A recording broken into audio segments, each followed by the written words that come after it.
Good morning, everyone, members and guests. My name's Joanne Holland, and I'm the CEO of the Australia UK Chamber of Commerce. Today, we're delighted to be hosting a Department for International Trade webinar about the upcoming UK-Australia Free Trade Agreement, which is signed in December last year and is expected to be ratified in Q1 of 2023.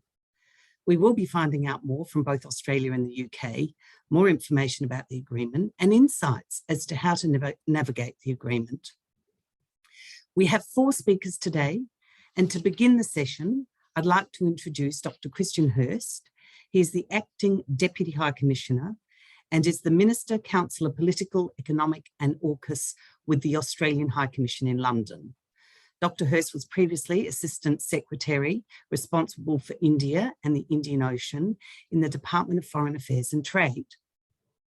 Prior to that, he headed the political and economic sections at the Australian High Commission in New Delhi and was Counsellor Political at the Australian Embassy in Jakarta. He's been a senior advisor in cyber policy with the Department of Prime Minister and Cabinet and held senior roles in the Department of Defence. Please welcome Dr. Christian Hirst.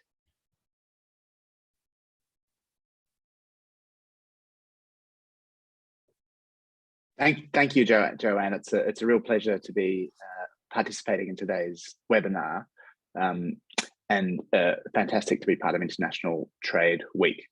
Look at the Australian UK FTA is a real landmark in the Australia-UK bilateral relationship. We have a long-standing and close historic relationship, but this free trade agreement is a key moment in further intensifying and deepening an important partnership in a world that is increasingly contested, complex, and competitive.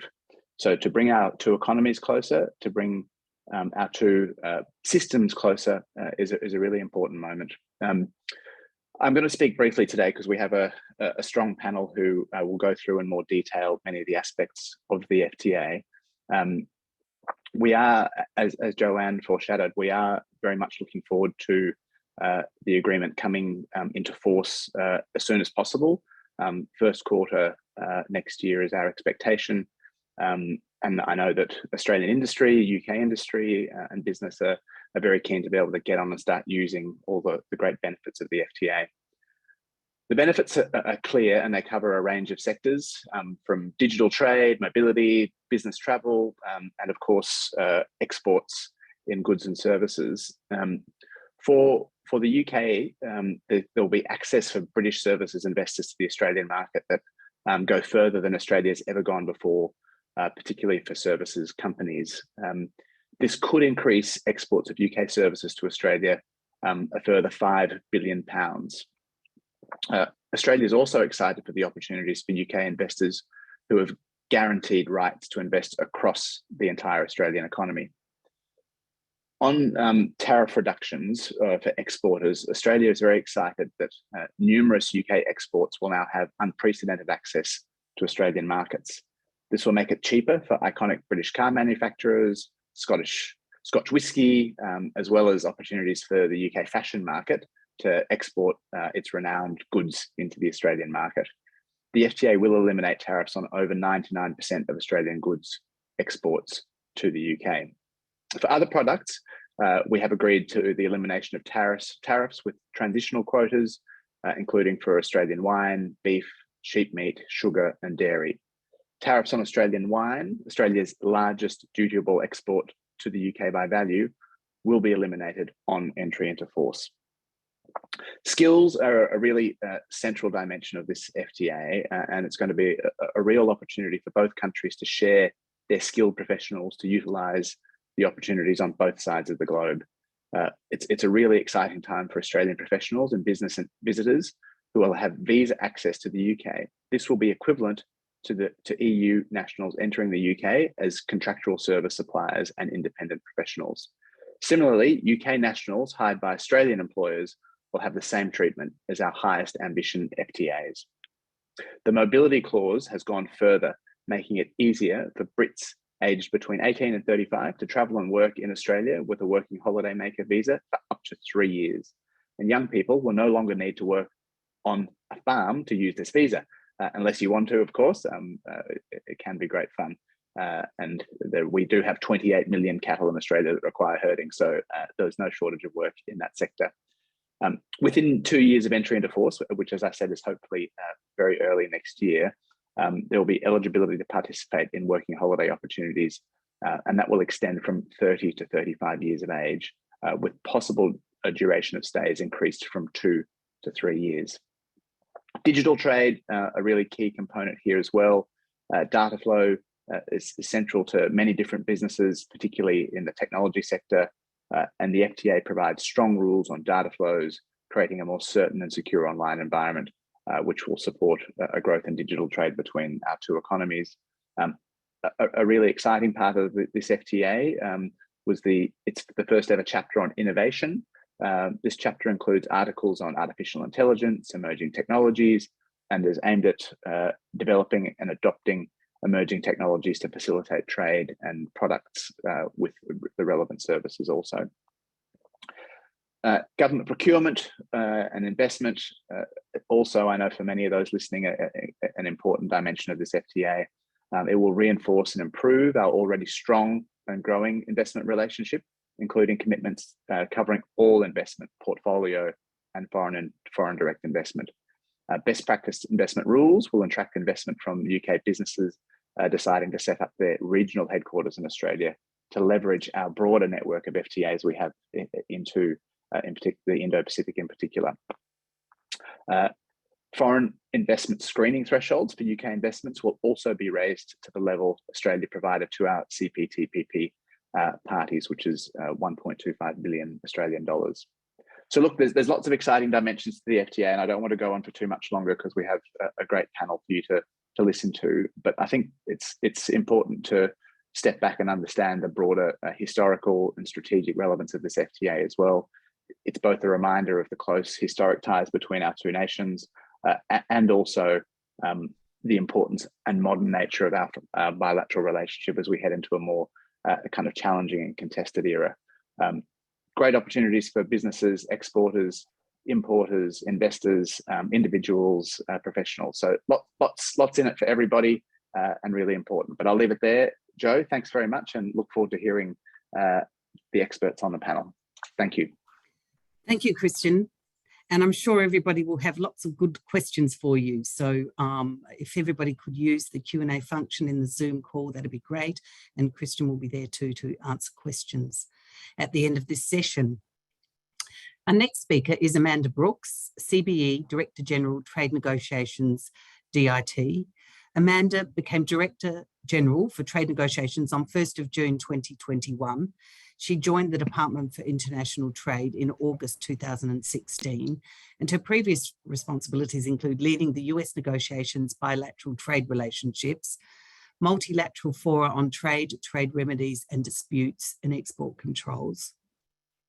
She's the cross-government senior responsible owner for policy learning and skills and head of DIT policy profession. And prior to joining DIT, Amanda spent much of her career in the Department for Business Innovation and Skills.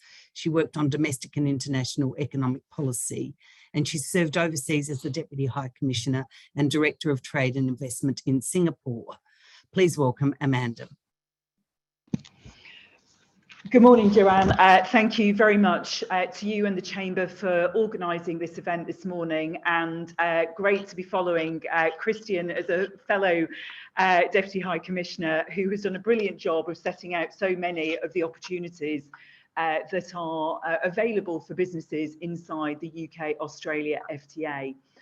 And I wanted to start by first saying how important events like this are. One of the things that I say to my negotiating teams on a regular basis is these negotiations matter not as an end in themselves, but because of what they are there to support and help us to achieve in terms of allowing British and Australian businesses, in this case, to trade and invest better between our two countries.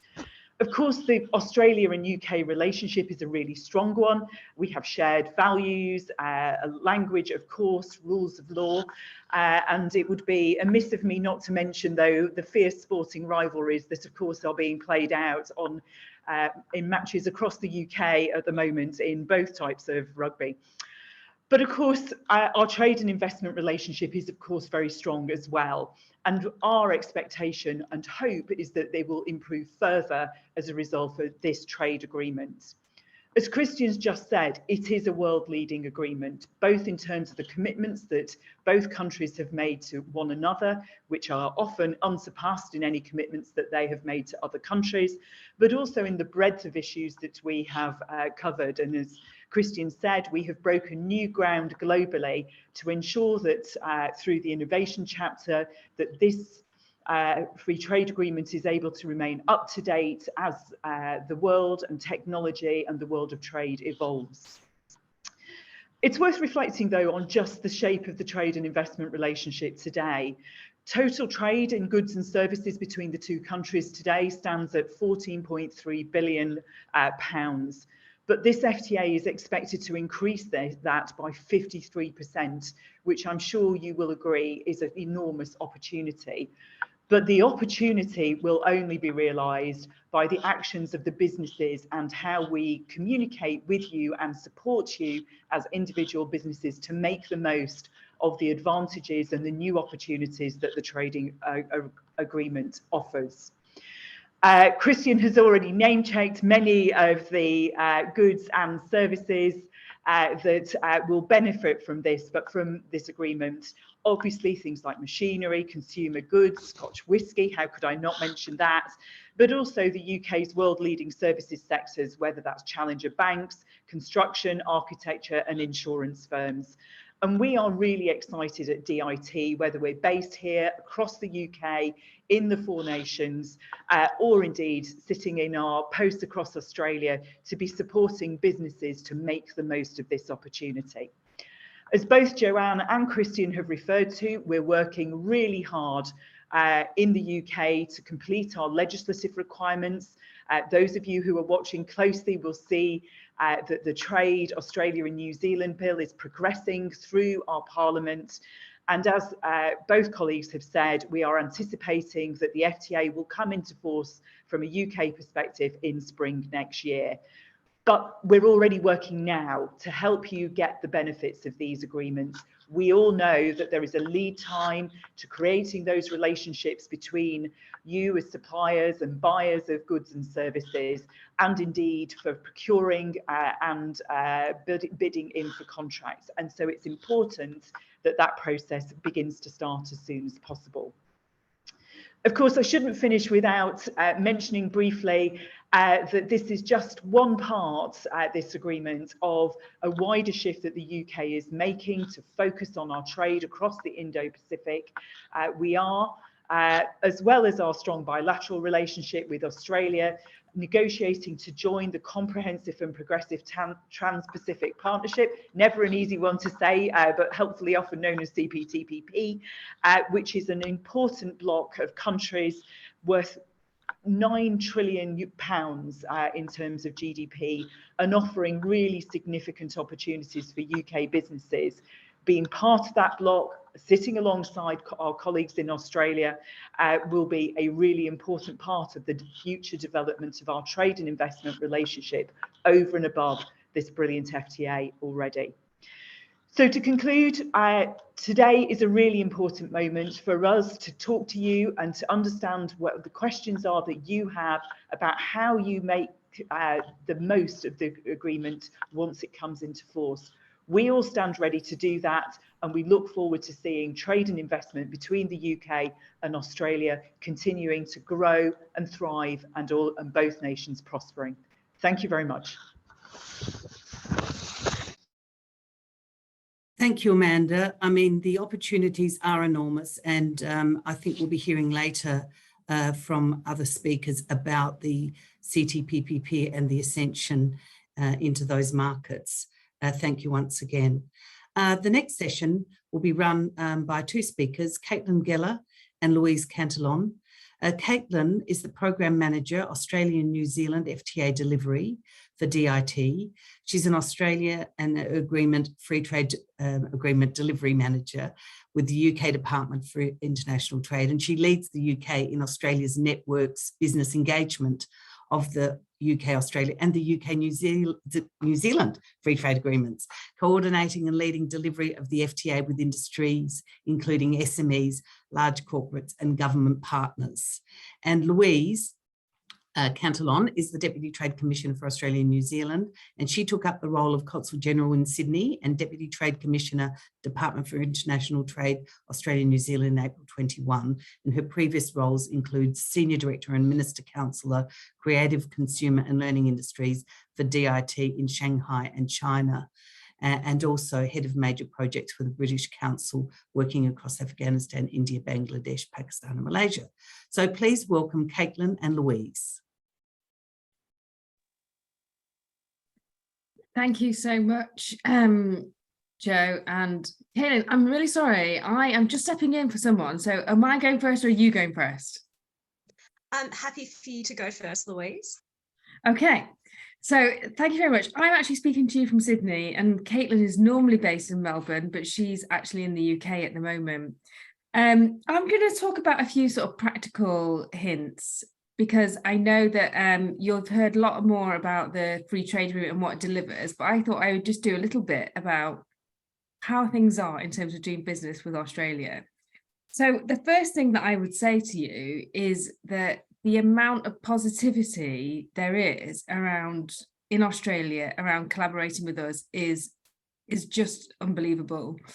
And I think that even though I say this, you will, when you get here or when you come and visit or when you start engaging with Australian companies, you'll see that that is really, really real. And even on our last ministerial visit, they were still surprised at the amount of engagement that we get and the amount of positivity. And I know that Amanda mentioned, you know, we speak the same language, we have the same values. We've also almost got the same sense of humour, and I think that really goes a long way in our relationship. So we need to capitalise on that. Not only do we need to capitalise on that positivity, we need to capitalise on what is happening with the free trade agreement. And I think that for UK businesses who have previously been looking at Europe, or they think Australia is too far away, then think again, because what I think COVID has helped us all with is made the world smaller and meant that you can actually do business over here, whether that's through digital means or engage with people. So please do think about us. I will talk to you a little bit about how our team works. We are really here to support you and your businesses and your ambitions to identify opportunities here in Australia, and I also cover New Zealand. But we have a network of 5 offices in Australia. We're in Perth, we're in Sydney, we're in Melbourne, we're in Brisbane, and we're in Canberra. And then we've got offices in Auckland and Wellington.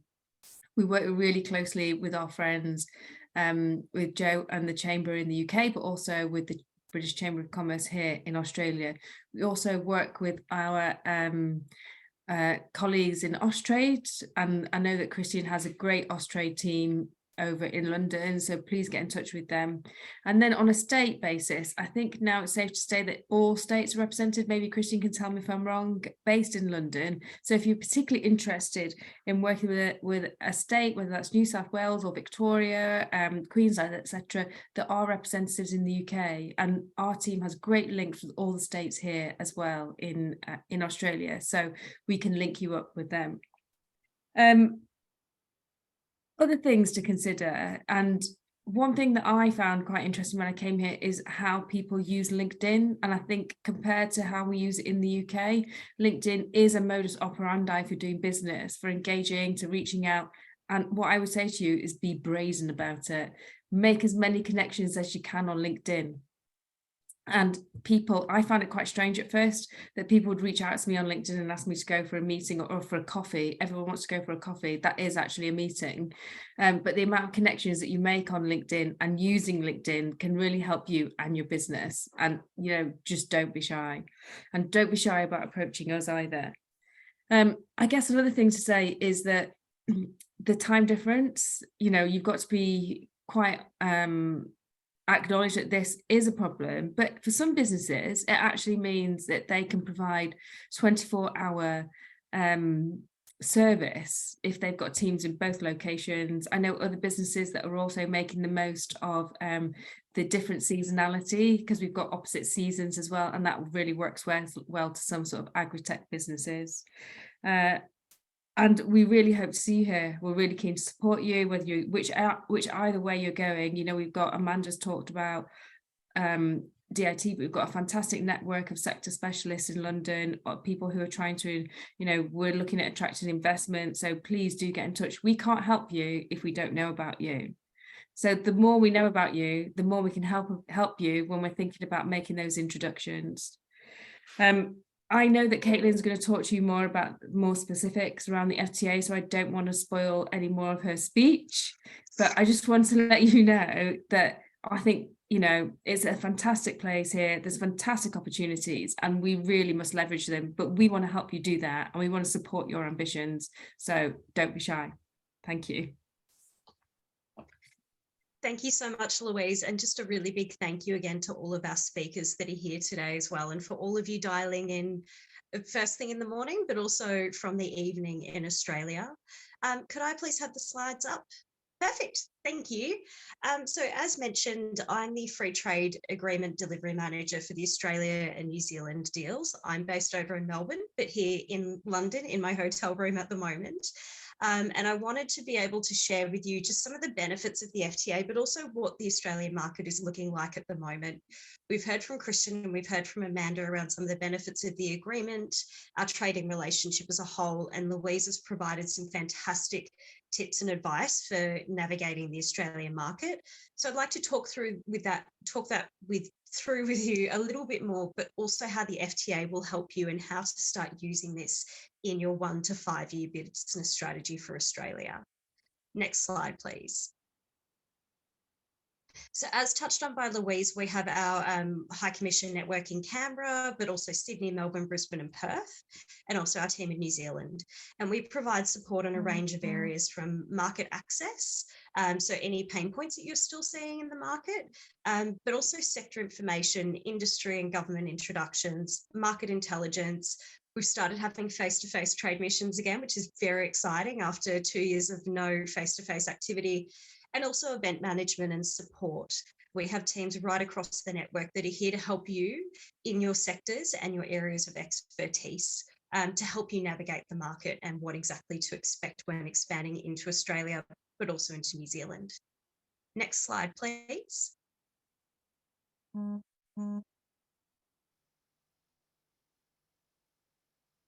Thank you. So just a couple of points around the size of the economic relationship. So Amanda's touched on some points around the size of the economic relationship between Australia and the UK. The UK Australia's the 15th largest market for UK exports. And in Australia, we have very direct, very specific economies of strengths in different cities. So on the East Coast, we very much have a space around financial services, tech, services-based companies, infrastructure, pension funds, asset management, creative industries as well, retail and consumer. But then we also have some of our sectors of interest in other cities as well. So there's a strong defence community in South Australia, renewables and technology over in Queensland, but over in WA as well, and critical minerals. So we have a really strong mix of services-based economies, but also goods products, which align quite closely with the UK. Australia is a population of 25 million people. 3/5 of the population is based in the 4 largest cities in our country. So it does make it much easier to access some of those markets and some of those potential selling spaces because it's a very urbanised country. Since our borders reopened officially around March 2022 this year, we've seen a higher increase of British companies coming into the Australian market. Consumer spending is still high in Australia despite rising inflation.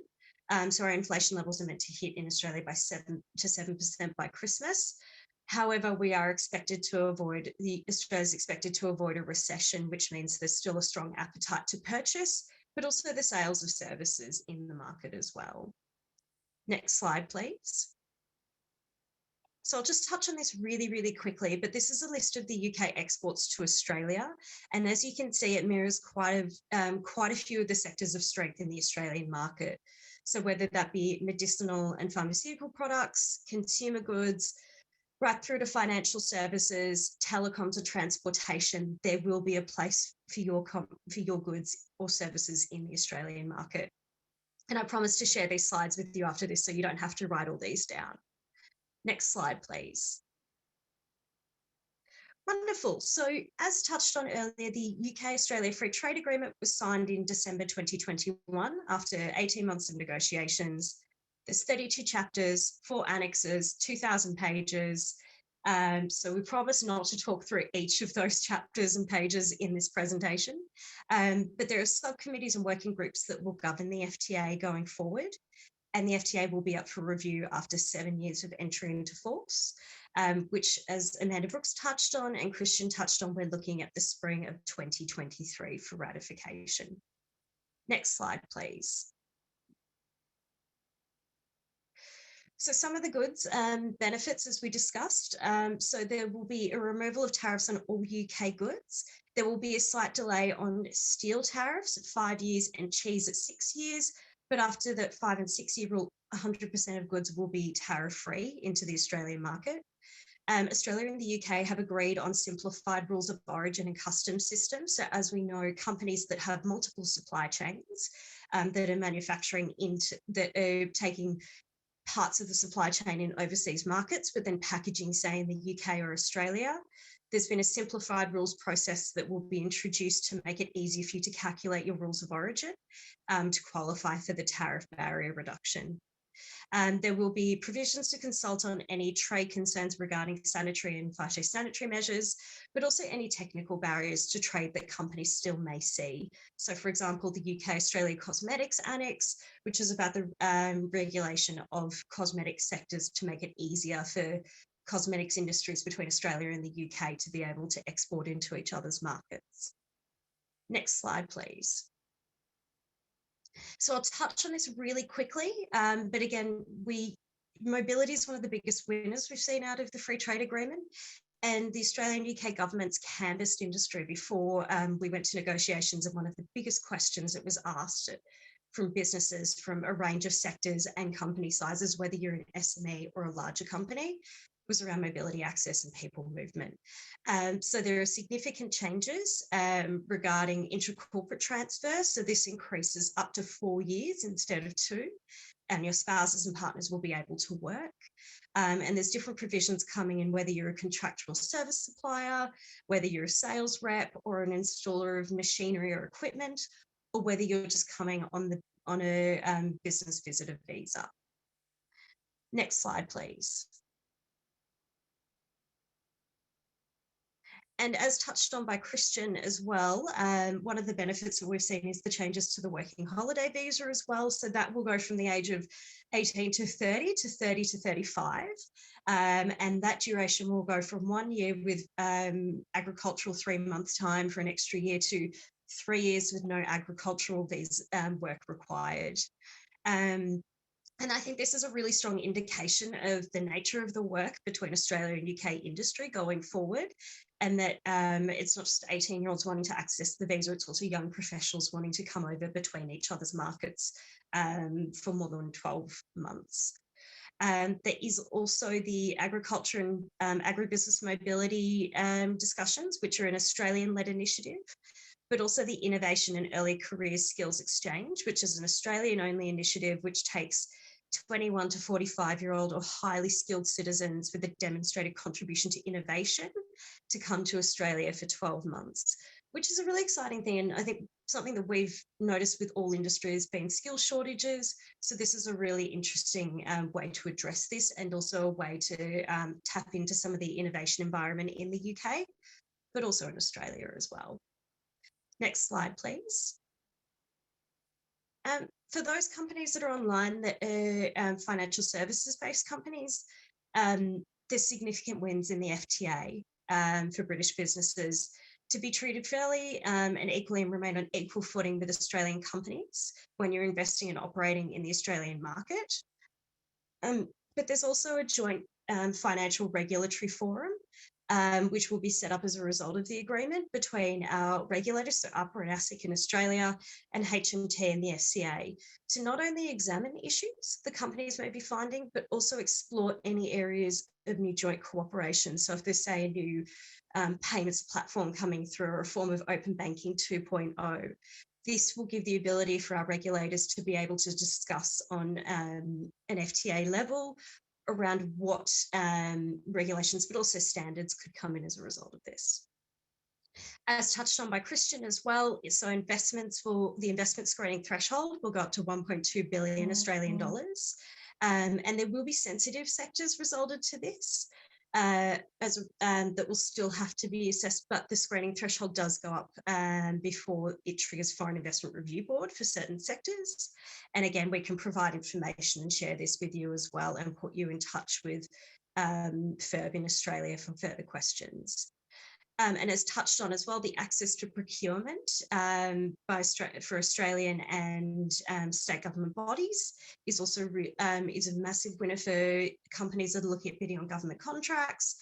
Local government is excluded from this, but there are also some sensitive sectors that are excluded, but we can share those with you. Next slide, please. There's also significant benefits for digital trade companies. So as we know, e-commerce in COVID has, the industry has changed completely when buying online and trading online.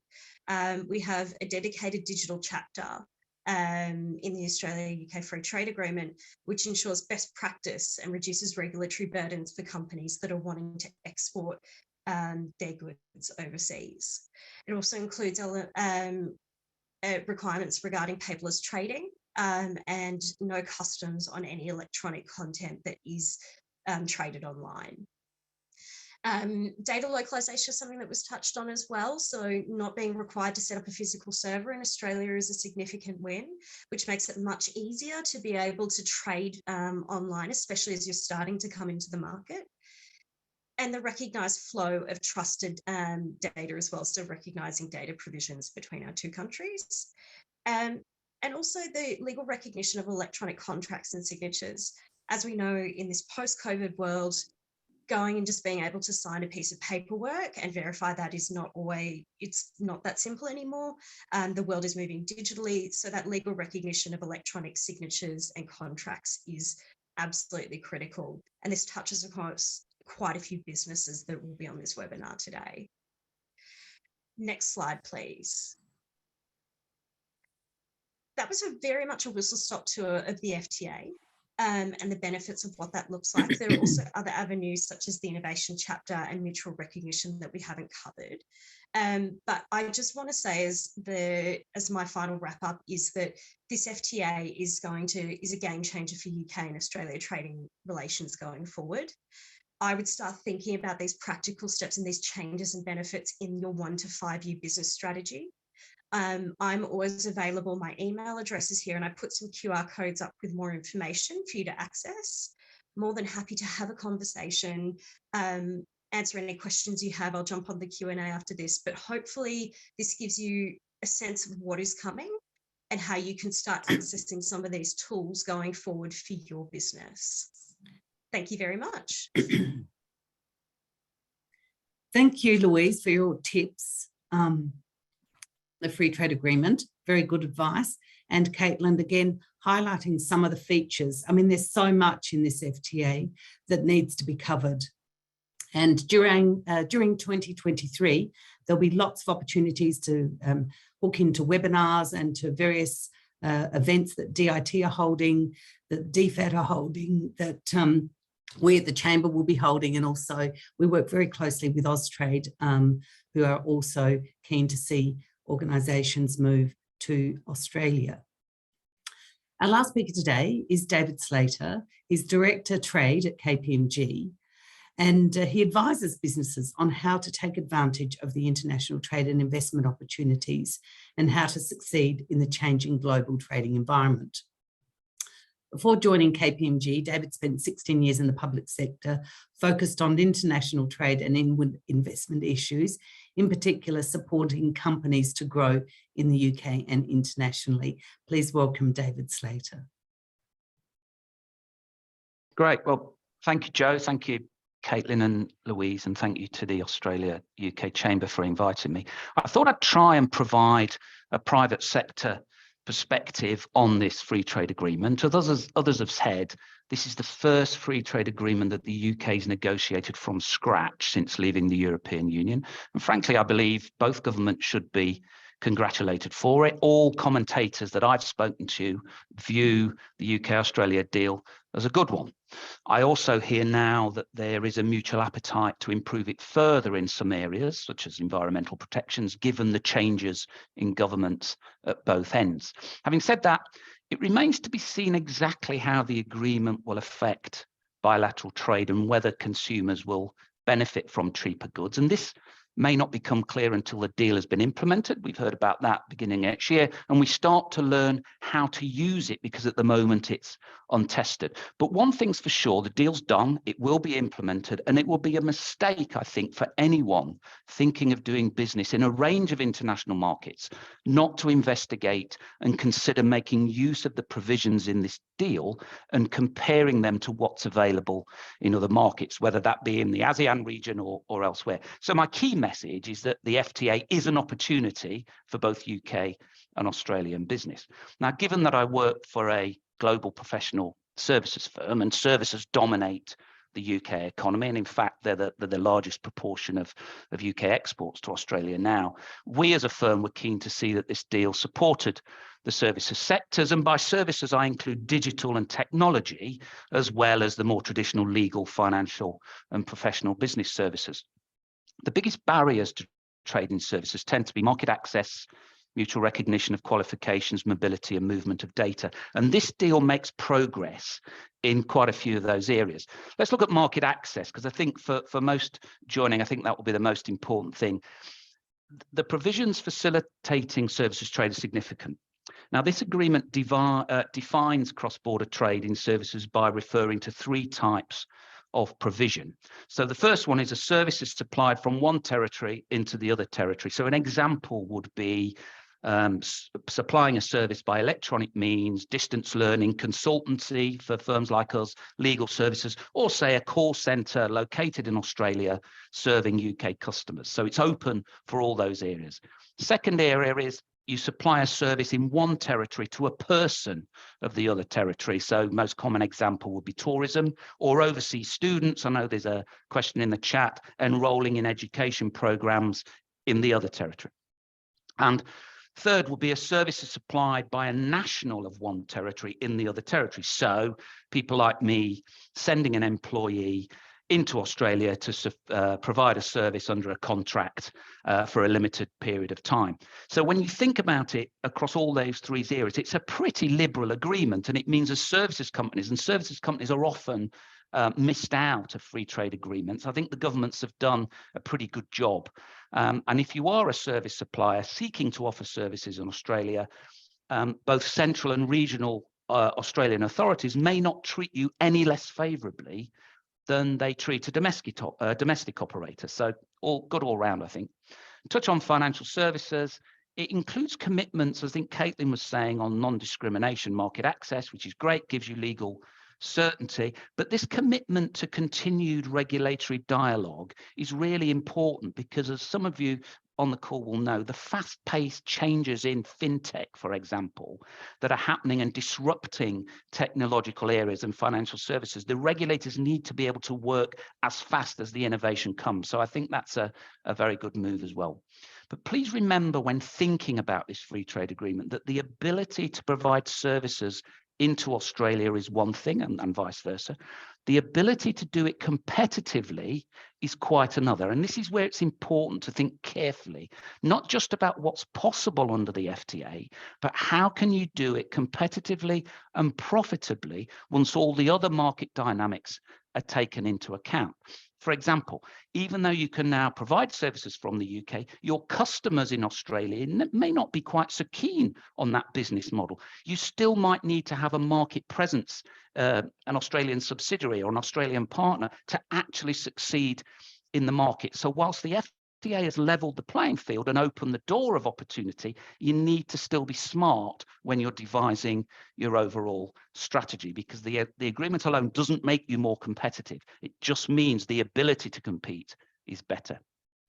Mutual recognition of professional qualifications, it's not been secured, but there is a professional services working group that will take forward discussions, and let's hope the governments can work that out over the coming years, because it's important for certain professions. Just quickly on mobility, this agreement will make it easier for UK professionals, let's say architects, was my favourite example, to work in Australia and vice versa.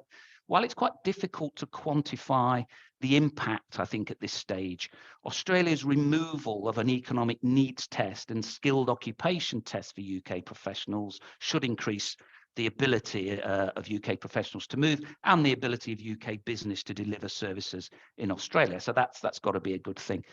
Just on digital, some really good provisions, and it was touched on before about the free flow of data and a ban on requirements to localize your data, transfer source code. There's the legal recognition of electronic contracts and signatures. That is all very beneficial. But it's worth noting that Australia does not have a data adequacy ruling from the UK government, which means Australia's data protection regime is not interoperable with that of the UK. So this might present challenges when transferring data to Australia, as the UK is obliged to safeguard EU data transfers. And so you just need to be careful about that. You're probably going to need some specific advice on that area. Quickly on goods, Louise and Caitlin have already explained the provisions on goods. 98% of UK exports will be able to enter Australia duty-free, and it rises to 100% the 6th year. I think the reduction in tariffs will increase consumer choice, and I think it will lower prices. One point to watch, though, if you're producing goods that are also being produced in Australia, you might want to think about whether there's a threat coming the other way as this FTA is implemented. But maybe that's a catalyst for partnership or for joint venture. So think about what's coming from Australia as well as what you might want to do. Just one last point on the procurement chapter. Yes, it contains new commitments that Australia has not offered to any other trading partner, and that's got to be welcomed. However, my observation is that it's very hard to compete for government contracts in foreign countries unless you've got a substantial presence in that country. So again, it's important to think about your market entry strategy. A couple of general tips just to finish on. If you remember one thing from today, please don't do things by accident. Don't become an accidental exporter because someone has contacted you from Australia, perhaps on the back of the FTA, and wants to buy your product. Chasing what looks like a quick sale without understanding the circumstances can be costly in terms of time and both financially. Take advice. Plenty of free sources of advice. You've heard from them. DIT, the Australian equivalents. You've got UK Export Finance. They've got an extensive network. Use that free advice. If you're a member of a trade association, talk to them. And of course, use the Chamber, our host today. They've got extensive networks. Use the free stuff. Once you've squeezed out the free stuff, get some good professional service advice, banking, accountancy, legal, and make sure whoever's giving you that advice has got a footprint in Australia as well as the UK, so they understand both ends of this particular corridor. Yes, professional advice comes at a cost, but it's nothing like the cost you will incur if you make poor decisions and get on the wrong side of the tax, the immigration, or the regulatory authorities of your chosen market. So please take advice. 5-year plan, I would say Australia is an opportunity. It's also a threat. It's an opportunity because it's a market of sophisticated middle-class consumers. They speak English, familiar with the UK brand, business environments underpinned, strong regulatory legal infrastructure. But it's also a threat because when you go there, it's not the UK. Don't make assumptions. It's too easy to be lured into that false sense of security. Make assumptions about consumer behavior, business culture, business language, and a different tax and legal system. It's a competitive market. There's lots of incumbents. There's demanding customers. So you need to be very clear on your value proposition. And that works for Australian companies coming here also. It's a long way away, which makes communication with customers and partners a bit tricky. And that can impact your ability to compete. So as I said before, don't do anything by accident. Take advantage of all the free advice and build your business plan. And, you know, what's not to like about the opportunity that Australia presents? What's not to like about this FTA? There's a lot there. If you're competitive here and you're already exporting, I think Australia, once this FTA is in place, is definitely worth considering. I'll hand back to you, Joe. Thank you so much, David. And I think some really important points around preparing. I mean, we're at a time now where we can prepare. Q1 2023 isn't that far away. Very great advice. Devise the strategy, get the help. You talked, David, about branding, etc.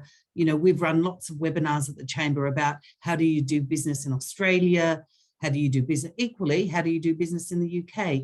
There are nuances around the culture, but fundamentally we are very similar. We are friends and we like doing business with each other. So that's excellent. And thank you, David, for some very good advice, and to KPMG. We're now leading on to the Q&A questions. So we'll ask the panelists to come back on board. Unfortunately, Christian will need to be leaving shortly, and I think Amanda had another engagement on. So look, thank you so much to those panelists, and thank you to all the panelists. But we are now open for questions, and there's a number that we have. Please put your questions in the Q&A, and they'll be answered by our panelists. So not to any specific person, but a question from an anonymous attendee. Will the rules to skilled working visas be relaxed, enabling those over the age of 35 to stay longer in Australia? Any takers on that one? Abby? I'm going to throw it to Caitlin, because I think actually it's been expanded to 45. You've just shown on your slide. Oh, did I put 45? Oh God, my apologies. Yeah, you did. Oh, so the age of 35 is what is currently agreed, and I know that there's provisions that Australia are looking at with other countries, but then New Zealand and the UK have just agreed to the age of 35 as well in their youth mobility provisions. Up to increasing ages. I know that the previous, and I can't speak on behalf of the Australian government, but the previous Australian Trade Minister, Cantillon, also mentioned this as well. However, and this would have been a great time for Christian to be on board, it's something that we can look at and take into consideration, because the current legislation does say 35 at this stage. But that's the youth mobility, not the skilled worker, isn't it? Yeah, so youth mobility and the skilled worker goes up to the age of 45 at this stage, and it is an Australian-led initiative too. So it's something that I know from the Australian government side, they're looking at picking up and starting to work on, so we can pick this up with the Australian government as we start getting into entry into force. And I think just something to emphasise is that this is not a static agreement as well. So as I mentioned at the start of the presentation, there is the ability to review every 7 years, but this is the FTA is also the start of a lot of these conversations as well. As we've seen, Australia and Singapore recently updated their FTA to include digital trade and green trade provisions. So there is always that ability now that we will have an FTA to come back to the discussions on certain aspects, including, say, mobility. So we have another question here. I would like to know if and how the FTA may affect the following universities. Some degrees in the UK are not open to all Australian students, such as paramedics at the moment. So universities is interesting in that the education university side as such is not one of the focus areas in the FTA. A lot of the focus around education and universities has been in regards to the innovation chapter. So around R&D elements, collaborating on new ideas and technology, but then also very much from that graduate and that people movement phase once you've graduated from university. This is something that we can take away and have a discussion with our teams as well, to see what else is covered, but it's very much been focused around the innovation and collaboration of ideas side. But as I mentioned, this is something that we can take away and come back to you on as well. I can pop my email address in the chat bar too, so please feel free to contact me. Thank you, Caitlin. We also will be doing some, together with DIT and DFAT, some webinars early in the year to discuss these aspects in more detail. So please do keep in touch and watch out for them.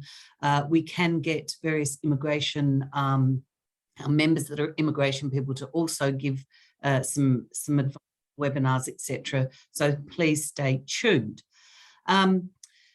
Josh Philpott, thank you for the presentations. And could you please make some commentary around sport specifically and how the trade deal helps capitalise on major events that have been in the UK and the major events in the next decade in Australia?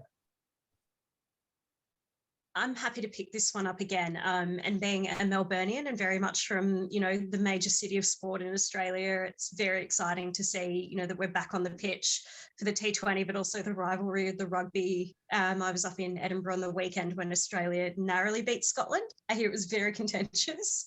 I think there's really interesting themes of the FTA that will come out with the sporting element as well. So certainly around the people movement and the visitor visa elements are very exciting between the two countries.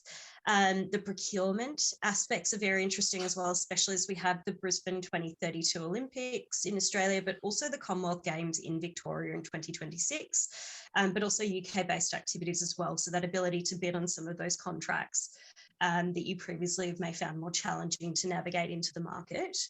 And I think as well, some of the elements around the digital trade elements will make it much easier if you're trading if you're looking at, bidding on some of those contracts, but also working on some of those initiatives within sporting elements. But again, outside of the FTA, our networks, and Louise can touch on this as well with some of the work that we've done to support Pride in Sport in Australia as well, has been a really strong initiative of the UK government. We had the Season of Culture as well, which is more in the creative sector, but we do openly support strong sporting activities and events. So there's wider work that we already do in that phase that while it's not a part of the FTA, it will help complement the benefits that will come through with the deal. Thanks, Caitlin. Just to add to that, actually, Joe, is that we do have a colleague, we have recognised the importance of sports, and I think the people in Brisbane might not agree with you saying that Melbourne is the place for sport here, but we have a colleague in Brisbane that is working solely on the pipeline for 2032. So it's called Mark Donovan, and we can share his details, but we're also making the most of our trade envoy, who is Lord Botham, who I'm sure you may have heard his name before, to help us promote those links. So he went to the Gold Coast on last visit to look at the plans for Brisbane 2032, and we're really keen to make sure that we can leverage just as much as we can around outside the FTA to work on that. So let us know if you're interested. Thank you. Walter has asked a question. We're trying to expand our business in Australia, including having a team based there. Are there any opportunities for funding and grants to support this? Sorry. I think just to touch on, so again, this is where the Australian government has their funding grants around the EMDG grant, which we can put you in touch with colleagues at Austrade to have a conversation about. I actually met with UK Export Finance this week as well, depending on your circumstances and what your operations look like. UK Export Finance has a range of support options, whether it's moving goods or potentially signing new contracts. We can put you in touch with the right people to help with some of those strategies. There's also conversations with the state governments too around some of their support of the localised areas, really, really useful too, because each state and territory will have their own support offering. And while it may not necessarily be purely grants as such, a lot of the support that we provide that is free but also confidential helps in terms of, recruiting the right people, set up locations, where to potentially be in Australia, what areas look right for you in that market research base as well. That while that's not a grant, that's also really valuable information that, companies just don't necessarily have the time or capacity to sometimes do. So there's support options there that are not just grants based, or we can provide some further information after this presentation. Great, thank you. The next question, Tiffany McDonald. With science and technology seen as an engine for growth, what will the innovation chapter do? And will it impact intellectual property rights? You want me to have a quick bash at that? Yeah, David, have a go at that one. So governments are certainly they like innovation chapters, and I went through all the scrutiny documents, and I think it's a sort of open question as to what the impact of the innovation chapter will actually be. So it's a good basis to begin with, but it's a bit unclear. With regard to things like intellectual property, though, there is a specific chapter on that, and I think what that does is absolutely guarantee the rights that you would expect under international law for protection of, patents and designs and these sort of things. So I think that is strong.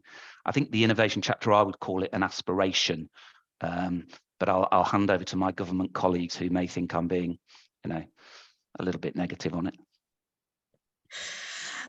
I think just to touch on the points that have just been made around the innovation chapter, we really see as an opportunity to start looking and exploring at new sectors of interest. And I think the language is really strong around what's emerging technology, so it doesn't tie us into very specific sectors, which I think is also really useful for future engagement. We may see, for example, developments in hydrogen or developments in quantum computing that Australia and then the UK can start working on that regulatory, but also that R&D and knowledge development level too. So while we don't have specific, we have AI mentioned in the chapter, while there's not specific sectors, this also gives us the opportunity to really carve it into something that will be really useful for Australia and UK industry, not just in universities and research, but also for business and SMEs as well.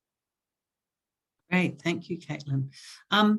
A comment and question from Estella Node. Thank you for the fantastic presentation and discussion. Good communications around FTAs that focus on goods because it feels more tangible. But could you go into more detail about the benefits for service suppliers, maybe financial services or investment? Yes, so just touched on a little bit around the financial services chapter that was presented earlier. So around the regulatory standards and being able to bring our regulators together. We already have the UK-Australia FinTech Bridge, but the FTA will help surpass this in that there will be the ability for our regulators to speak at a regulatory dialogue to discuss, not just pain points and market entry barriers, but also, what are the new emerging technologies that come through in fintech? We know the UK has been, the forefront of the financial services, and Australia's mirrored open banking, for example, based on the UK commencement of open banking and looking at that best practice. So there's that space for us to help unlock some of those barriers, but also start regulating, cooperating on new ideas and new technology to ensure that Australia and the UK are at the forefront of fintech. I think mutual recognition of qualifications will be interesting as well. As touched on, it doesn't automatically reduce mutual recognition of qualifications between industries, but it provides that dialogue to start doing some of those conversations and to help break down some of those barriers. And the investment screening threshold I see is personally really exciting. I worked with Australian investors going into the UK.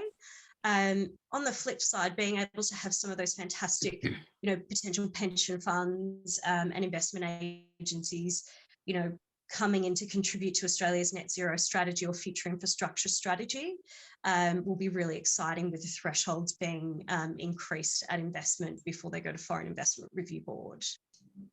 Great. One last question, and then we need to wind up. Demi says, is there anyone that I could speak to further discuss the rules of origin and customs declarations? I mean, we've got a team that does that. If you want to email me, I'll introduce you. There's quite a lot of free advice, I think, available, Louise, isn't there? I mean, the thing with the rules of origin is, I think what the agreement does, it's pretty liberal in terms of how it's defined in terms of UK goods, and the ability to use goods that come from outside the UK once it's been put together in the UK and then exported. So there's lots to welcome, but it gets technical really quick. So we've got technical experts, but I'm sure that the government will be able to give you some sort of preliminary advice, because of course, if you come to us at some point, you know, the more you want, we'll have to start billing you. But it costs nothing to talk about it. So David.Slater at kpmg.co.uk, I'll certainly introduce you, but I think government should also help first, be my advice. Actually, on that, David, at the beginning of this year, we had a detailed webinar on rules of origin, and we could do that one again. So do get, I think it was Demi, getting in touch with us at the Chamber. I mean, we are happy to put on webinars working with DIT, with DFAT, with Austrade, and with KPMG and all our other members to put on more detailed webinars and information sessions. So please do get in touch with us. And also any of the panelists today, get in touch with them. We all collaborate well together. Thank you to the panelists for an enjoyable and also interesting session on what could potentially be a dull topic, but we don't think it's dull, because we think there are exciting opportunities for UK companies to move to Australia. Please do get in touch with us at the Chamber or any of the panelists. We hope you have a wonderful day today, and we look forward to seeing you again soon. Thank you.